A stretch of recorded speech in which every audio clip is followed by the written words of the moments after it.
नमस्कार दोस्तों, आप सभी का स्वागत है। आपके अपने YouTube चैनल मानव जीवन में दोस्तों, लाइफ में सभी आगे बढ़ना चाहते हैं और लाइफ में आगे बढ़ने के लिए हमें रोज ही कुछ नया सीखना चाहिए और आगे बढ़ना चाहिए। तो चलिए आज की प्रस्तुति शुरू करते हैं। हर हर महादेव, राधे राधे, जय श्री कृष्णा, जय माता लक्ष्मी। दोस्तों, सच्चे दिल से कमेंट बॉक्स में लिखें जय माता लक्ष्मी। इस वीडियो को अंत तक जरूर देखना क्योंकि अधूरा ज्ञान हमेशा घातक होता है। माता रानी आपको और आपके पूरे परिवार को ढेर सारी खुशियां दे। आपकी सभी मनोकामना को माता रानी पूर्ण करें। मकर संक्रांति के पर्व पर करें इन 5 चीजों का सेवन, मां लक्ष्मी आप पर बरसाएंगे अपार धन। दोस्तों, आप सभी को मकर संक्रांति की हार्दिक शुभकामनाएं। राधे राधे, जय श्री कृष्ण। जब सूर्य भगवान धनु राशि को छोड़कर मकर राशि में प्रवेश करते हैं तो इसी दिन को मकर संक्रांति के रूप में मनाया जाता है। संपूर्ण भारत में मकर संक्रांति को बहुत ही हर्ष और उल्लास के साथ साथ मनाया जाता है। वैसे तो इस बार मकर संक्रांति 15 जनवरी को पड़ रही है। हिंदू कैलेंडर के हिसाब से कई लोग कह रहे हैं कि 14 तारीख को पड़ रही है, परंतु आपको बता दें कि कई बार मकर संक्रांति 12 और 13 को भी पड़ी है। हिंदू कैलेंडर देखे तो इस बार 15 जनवरी को पड़ रही है। इसी के साथ आपको बता दें कि मकर संक्रांति हमारे लिए बहुत ही महत्वपूर्ण है, क्योंकि मकर संक्रांति के दिन कुछ ऐसे उपाय होते हैं, अगर उनको कर लिया जाए तो हमारे जीवन की जन्म जन्मांतर की गरीबी खत्म हो जाती है। दोस्तों, ध्यान दीजिएगा, मकर संक्रांति के दिन माता लक्ष्मी की पूजा होती है, भगवान विष्णु की पूजा होती है, सूर्य भगवान की पूजा होती है और भगवान शनिदेव की पूजा होती है। मकर संक्रांति के दिन पतंग उड़ाई जाती है, क्योंकि मर्यादा पुरुषोत्तम भगवान श्री राम ने मकर संक्रांति के दिन ही पतंग उड़ाई थी। उसके बाद से ही यह त्योहार मनाया जाता है और पूरे देश में इस त्योहार को मनाया जाता है। हिंदू धर्म की मान्यताओं के हिसाब से भगवान विष्णु ने संपूर्ण असुरों का संहार कर दिया था। संपूर्ण असुरों का अंत करके उनके सिर को मंदार पर्वत में दबा दिया था और युद्ध की समाप्ति की घोषणा की थी। दूसरी कहानी बताई गई है, वह है पवित्र गंगा नदी को लेकर के। जैसा कि आपको पता ही है कि गंगा को मां की संज्ञा दी गई है। माना जाता है कि मकर संक्रांति के दिन ही गंगा मैया धरती पर अवतरित हुई थी। कुल मिलाकर समझ लीजिए कि मकर संक्रांति का दिन बहुत ही पवित्र दिन है, बहुत ही शुभ कार्य दिन है और बहुत ही कल्याणकारी दिन माना जाता है। इसलिए दोस्तों, आपको हिंदू पुराणों के बारे में एक एक जानकारी अवश्य होनी चाहिए। बहुत ध्यान दीजिएगा, मकर संक्रांति के दिन एक ऐसा दिन होता है जिस दिन भगवान विष्णु की माता लक्ष्मी की पूजा आराधना की जाती है, क्योंकि मकर संक्रांति का दिन एक ऐसा दिन होता है जिस दिन अगर आप सही समय पर पूजा पाठ उपाय कर लेते हैं तो आप एक साथ सूर्य भगवान शनिदेव, माता लक्ष्मी, भगवान विष्णु को प्रसन्न कर सकते हैं। इससे आपके जीवन की जन्म जन्मांतर की गरीबी हमेशा हमेशा के लिए चली जाएगी। आपके जीवन से कष्ट हमेशा के लिए चला जाएगा, दुख हमेशा के लिए खत्म हो जाएगा, आपका दुर्भाग्य भाग्य में बदल जाएगा। इसलिए दोस्तों, अगर आप भी चाहते हैं कि माता लक्ष्मी और भगवान विष्णु का आपको आशीर्वाद मिले तो कमेंट बॉक्स में सबसे पहले लिख दीजिए माता लक्ष्मी की जय। दोस्तों, मकर संक्रांति के बारे में हमने आपको कुछ साधारण सी बातें बता दी जो आपको जाननी जरूरी थी। अब जो आपको हम जानकारी देने जा रहे हैं वह ऐसी जानकारी है जो आपके जीवन को बदल करके रख दें कि अब मान लीजिए आपके पास पैसा आता है, परंतु पैसा एकता नहीं है। दूसरी तरफ आप थक चुके हैं मेहनत कर करके, परंतु आपको उसका फल नहीं मिल पा रहा है। आप प्रतिदिन मेहनत करते हैं परंतु आपका काम होते होते रह जाता है, तो आप यह मान के चलिए आपके पीछे दुर्भाग्य पड़ा हुआ है। एक बात और जान लीजिए दोस्तों, संपूर्ण दुनिया ज्योतिष शास्त्र पर टिकी हुई है, जिसकी वजह है जब आपके ग्रहों की चाल आपके लिए अच्छी होगी तब आपके जीवन में सब कुछ अच्छा होगा। जब आपके ग्रहों की चाल आपके खिलाफ खड़ी होगी तब आपके साथ सब कुछ बुरा होगा। साथ ही साथ शनिदेव की दृष्टि अगर आपके लिए अच्छी है तो मान के चलिए आपका राहु केतु भी अच्छा हो जाएगा, आपके राहुल की चाल भी आपके लिए अच्छी हो जाएगी। माता लक्ष्मी का अगर आपको आशीर्वाद मिल गया तो आपके घर में धन आना चालू हो जाएगा। अगर भगवान विष्णु का आशीर्वाद मिल गया तब तो मान लीजिए आपके जीवन में कष्ट आ ही नहीं सकता। इसलिए दोस्तों, आपको जो हम क्रिया बताने जा रहे हैं वह आपको बताई जाएगी 15 जनवरी के हिसाब से, क्योंकि हिंदू पुराणों और ग्रंथों के हिसाब से देखें तो 15 को पड़ने वाली मकर संक्रांति बहुत ही शुभ और कल्याणकारी है। इस दिन की गई साधना आपके जीवन की गरीबी, परेशानी, कष्ट को खत्म कर सकती है। तो बस आपको यह करना है कि मकर संक्रांति के दिन हल्की सी पूजा कुछ वृक्षों के सामने जाकर कर ले ली है। कभी भी आपके घर में अन्न और धन की कमी नहीं होगी। प्रातःकाल तुलसी माता की पूजा करके शाम को उनके सामने देसी घी का दीपक जलाना चाहिए। इस उपाय को करने से सुख समृद्धि की प्राप्ति होती है। वहीं इस दिन पीपल के वृक्ष की पूजा जरूर करनी चाहिए। पीपल के वृक्ष में मीठा जल डालने से माता लक्ष्मी की विशेष कृपा प्राप्त हो जाती है। साथ आर्थिक तंगी से आप छुटकारा पाना चाहते हैं। और दोस्तों, साथ ही साथ इस दिन आपको कोई भी फल माता लक्ष्मी और भगवान विष्णु को स्मरण करते हुए गाय को जरूर खिलाना चाहिए। ऐसा करने से आपको शुभ फल की प्राप्ति होगी। भगवान विष्णु माता लक्ष्मी समस्त मनोकामनाएं आपकी पूर्ण कर देंगे। विष्णु जी को तुलसी के पत्ते के साथ सफेद रंग का भोग जरूर अर्पित करें। इसलिए तो हो सके तो खीर या सफेद रंग के मिष्ठान्न भगवान विष्णु जी को भोग लगाना अति उत्तम होता है। ऐसा करने से धन में वृद्धि होती है, क्योंकि जो माता लक्ष्मी हैं, यह सफेद वस्तु की तरह बहुत जल्दी आकर्षित होती है। खासकर माता लक्ष्मी को खीर बहुत प्रिय है। सफेद रंग के दूध से बने मिष्ठान होते हैं, वह माता रानी को बहुत प्रिय है। तो अगर आप भगवान विष्णु जी को चढ़ाते हैं तो इससे मां लक्ष्मी आपके घर में स्वयं ही बिना कुछ बोले ही आ जाती है और आपके घर की आर्थिक परेशानियों को दूर करती है और भगवान विष्णु भी प्रसन्न होते हैं।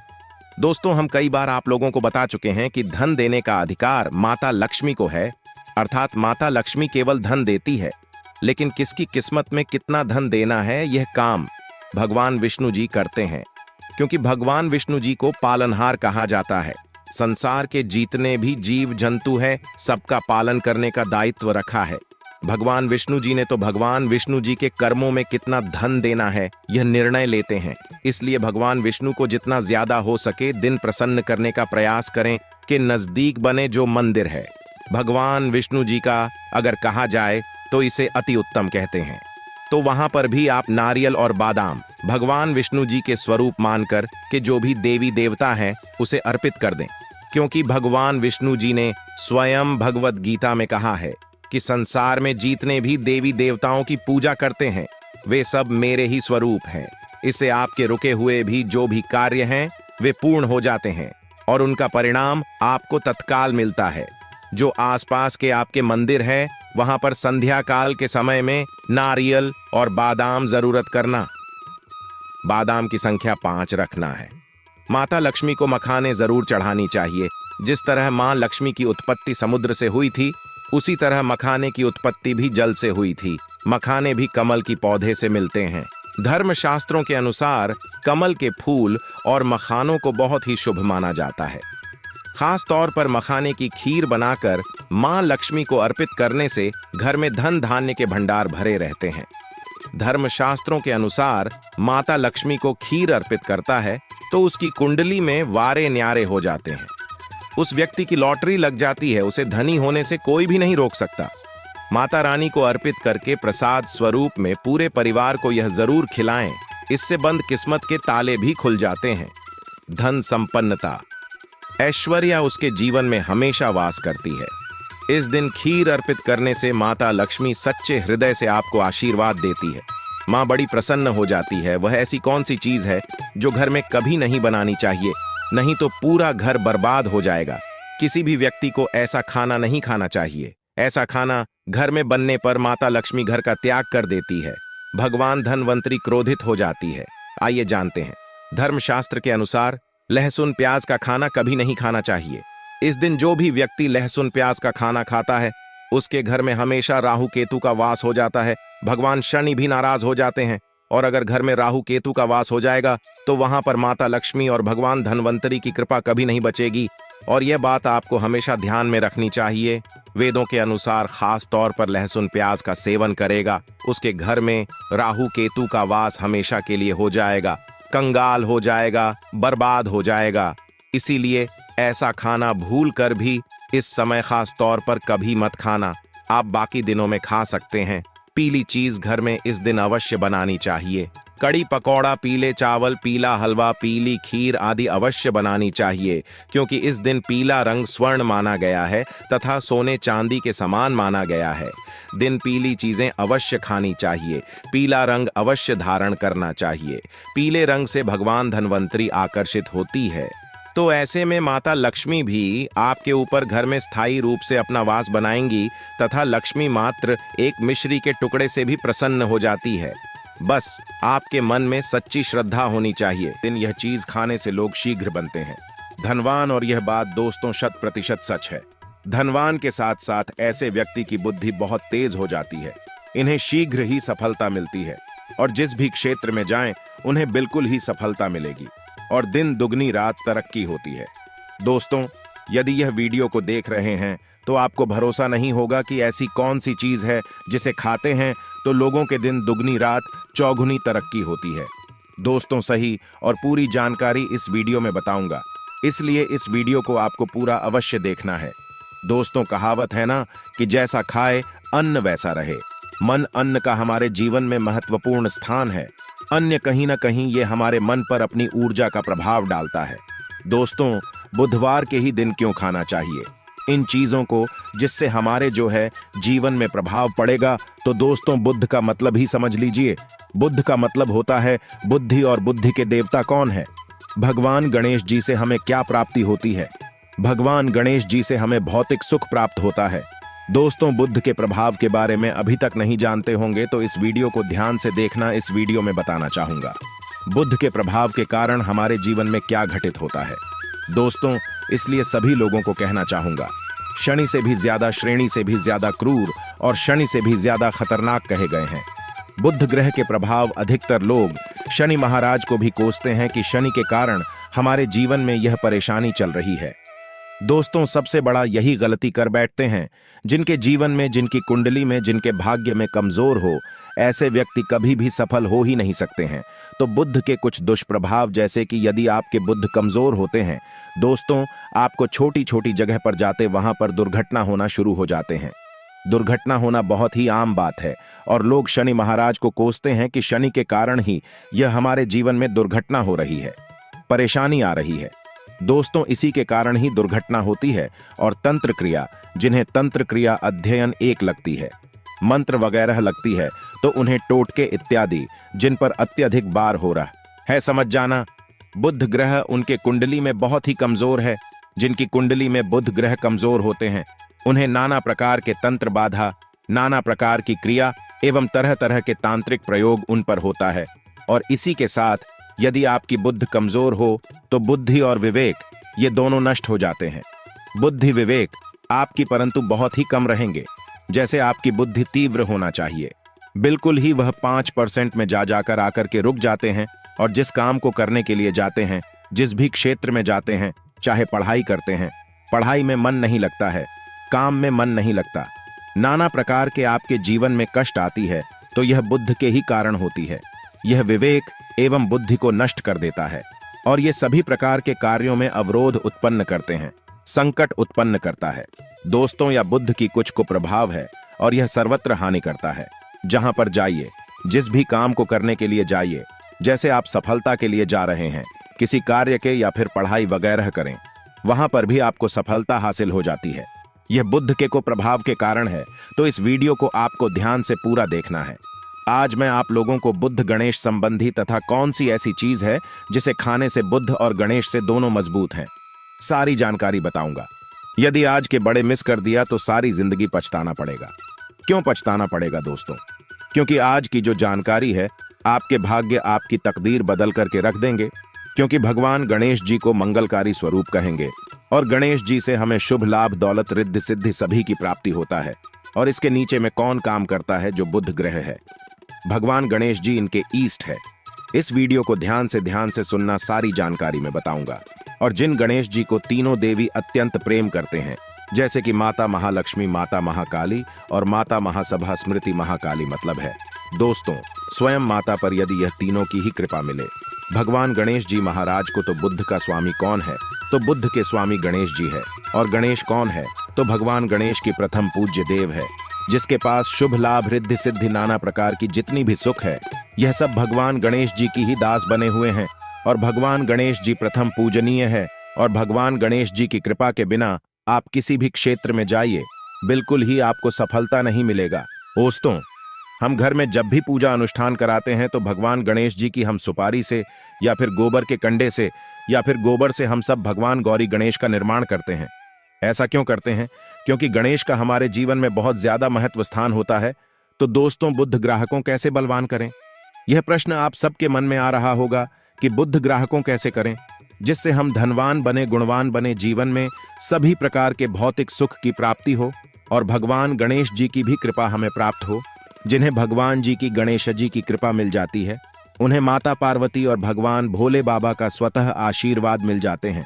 तो दोस्तों, बुद्ध को बलवान करने के लिए आप जो है स्वस्तिक पहल कौन से स्वास्तिक पहना है? स्वस्तिक चांदी की होना चाहिए। चांदी की स्वस्तिक को घास की रस में 5 घंटे के लिए डूबा करके रखना होता है। इसे चांदी की जो स्वास्तिक होती है वह जागृत होती है, अर्थात इसकी संस्कार होती है। दूध जो घास है, यह भगवान गणेश जी की ही स्वरूप कह गए हैं। तो स्वास्थ्य की जो है चांदी के स्वस्तिक आप पहनते हैं। तो दोस्तों, इसका बेनिफिट ये और जबरदस्त फायदे हैं। क्या फायदे हैं कि आपकी बुद्ध ग्रह मजबूत होते हैं, भगवान जी के आशीर्वाद प्राप्त होता है, माता पार्वती और भोलेनाथ जी का भी आशीर्वाद प्राप्त होता है। इसके पीछे कारण सुनी है तो चांदी की ही स्वस्तिक क्यों? पहले तो दोस्तों, चांदी चंद्र का धातु है, अर्थात आपने देखा होगा जो चंद्रमा है, यह चांदी की धातु चंद्रमा का प्रतीक है। और भगवान भोलेनाथ भी अपनी शिखा में, अर्थात दोस्तों अपनी जटा में अर्थ चंद्रमा की अपनी जटा ने यह जो दोस्तों रखे हैं, तो जो चंद्र है यह शीतलता का प्रतीक देवता कहे गए हैं। और चांदी धातु यह चंद्र का प्रतीक माना जाता है। और चंद्रदेव के पुत्र कौन हैं? तो ध्यान से सुनना, चंद्रदेव के पुत्र कौन है? बुद्ध ग्रह है। इसलिए दोस्तों, चांदी के स्वस्तिक पहनने से बुद्ध ग्रह आपकी कंट्रोल में होना शुरू हो जाते हैं। और इसी के साथ जो चांदी धातु है किसी उत्पन्न हुई है, माता पार्वती की से रज कहा जाता है। माता पार्वती से उत्पन्न हुए तो माता पार्वती धातु होने के कारण यह भगवान गणेश जी को भी अत्यंत प्रिय है। इसलिए मैं सभी लोगों को कहना चाहूंगा, जो लोग जिनके पास बहुत ही पैसा कम है, महंगे रत्न नहीं पहनना चाहते हैं, बहुत ही निधन है, ऐसे व्यक्ति यदि अपने जीवन को सफल करना चाहते हैं तो चांदी के स्वस्तिक पहनना शुरू कर दीजिए। आपके दिन दुगनी रात चौगुनी तरक्की होगा। परंतु हमने वीडियो में जिस तरीके से आपको उपाय बताएं, किसी उपाय से आपको पहनने तक आपको जाकर के लाभ मिलेंगे। क्या रखने से हमारे भाग्य को गणेश जी और बुद्ध ग्रह बहुत ही तेजी से बलवान करते हैं, तो इसके बारे में भी थोड़ा ध्यान से सुन लीजिए। तो दोस्तों, बहुत से लोग पूछते हैं कि गुरुजी ऐसा उपाय बता दीजिए कि क्या रखें जिससे भगवान गणेश जी की हमें आशीर्वाद प्राप्त हो और हमारी बुद्धि कंप्यूटर जैसा फास्ट हो जाए, अर्थात हमारे सोचने समझने की क्षमता तीव्र हो जाए। तो कहा जाता है कि जो हरे रंग हैं, भगवान गणेश और हरे रंग जो है यह बुद्ध ग्रह को समर्पित है। तो दोस्तों, हर एक कलर की रुमाल रखते हैं या फिर धूप घास अपने पास शुरू कर देते हैं। दोस्तों, दूध घास भी अपना बहुत बड़ा इसका महत्वपूर्ण स्थान है। दूध घास का हमारे जीवन में आपने देखा होगा, इसका बहुत बड़ा महत्वपूर्ण स्थान है। जैसे कि पूजा पाठ में दूध घास के बिना भी आप जो है दोस्तों कोई भी पूजा अनुष्ठान पूर्ण नहीं कर पाते। दो घास का प्रयोग होता ही होता है। तो जिस प्रकार भगवान गणेश जी प्रथम पूजनीय, उसी प्रकार दूध घास कभी हमारे जीवन में बहुत बड़ा महत्वपूर्ण स्थान है। दूध घास को पाने पर में जागृत करके रख सकते हैं। इसे किस प्रकार से जागृत कर सकते हैं? भगवान गणेश जी को 5 दो घास आप जो है चढ़ा दीजिए और इसे चढ़ाने के पश्चात आप जो है भगवान गणेश जी से धन की कामना करें, अपनी सदा पास में रहने की कामना करें और फिर इस दूध घास को आप अपने पर्स में रखें। तो जहां भी जाएं, दूध घास आपके पास में रहेंगे तो यहां भगवान गणेश जी के आशीर्वाद रहेंगे। आप चाहें तो हरे रुमाल भी रख सकते हैं, क्योंकि जो अलग है, अलग अलग ग्रह है, यह अलग अलग कमरों की तरफ, अर्थात दोस्तों जो कलर है उनके तरफ आकर्षित होता है। तो जो बुद्ध ग्रह है यहां हर एक कलर की तरफ शीघ्र आकर्षित होता है बुद्ध ग्रह की। फिर आपको और हम प्राप्त होगा कि इस उपाय से गणेश जी शीघ्र प्रसन्न होते हैं। आइए इस वीडियो में जानते हैं। तो दोस्तों, भगवान गणेश जी को मंगलकारी कहा गया है, इसलिए छोटे से छोटे बच्चे आपने देखा होंगे, जब गणेश जी के पर्व आते हैं तो उसे छोटे बच्चे भी गणेश जी को अपने घरों में बैठा करके रखते हैं, इनकी पूजा करते हैं। भगवान गणेश जी हरे वृक्ष लगाने से शीघ्र प्रसन्न होते हैं। हर एक कलर की वृक्ष लगाने से वैसे सभी वृक्ष प्रायः खड़े होते हैं। परंतु हरे वृक्ष लगाने से भगवान गणेश जी शीघ्र प्रसन्न होते हैं। सफेद म आर की जड़ यदि आप अपने घर में पूजा स्थान पर रखते हैं तो इससे भी भगवान गणेश जी शीघ्र प्रसन्न होते हैं। मुद्दत चढ़ाने से भी भगवान गणेश जी प्रसन्न होते हैं और संत सेवा करने से भी भगवान गणेश जी प्रसन्न होते हैं। आज के लिए बस इतना ही इस वीडियो में दी गई जानकारी। अगर आपको अच्छी लगी हो तो प्लीज हमारे चैनल मानव जीवन को सब्सक्राइब करें, लाइक करें और हमारे वीडियो में अंत तक बने रहने के लिए धन्यवाद।